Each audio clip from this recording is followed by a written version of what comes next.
السلام علیکم ورحمۃ اللہ وبرکاتہ۔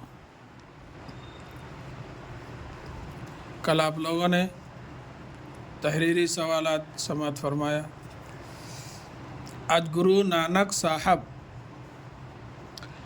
دنیا میں بہت سے بزرگ ایسے گزرے ہیں جنہوں نے اپنی زندگیاں انسانوں کی بھلائی اور رہنمائی کے لیے وقف کر دیں۔ ان بزرگوں میں گرو نانک جی بہت بلند درجہ رکھتے ہیں۔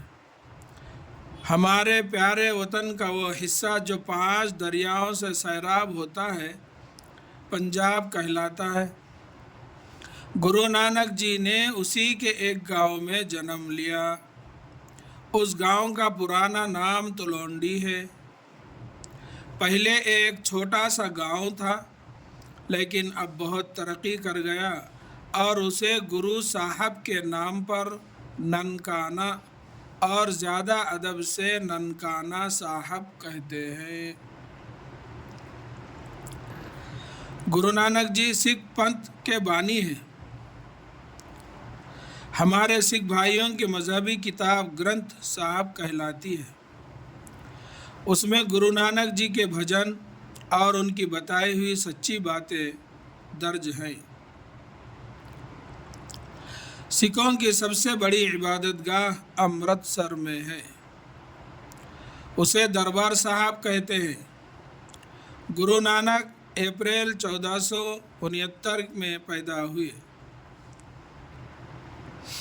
وہ اپنے وطن کے لوگوں کو سمجھاتے رہے کہ سب انسانوں کو پیدا کرنے والا ایک ہی خدا ہے، اس لیے سب کو آپس میں محبت سے رہنا چاہیے۔ گرو نانک کا یہ پیغام سارے ملک میں پھیلا۔ مشہور شاعر سر محمد اقبال نے اس بات پر فخر کیا ہے کہ وہ اسی ملک میں پیدا ہوئے ہیں جہاں گرو نانک نے جنم لیا۔ وہ کہتے ہیں، نانک نے جس چمن میں وحدت کا گیت گایا، میرا وطن وہی ہے، میرا وطن وہی ہے۔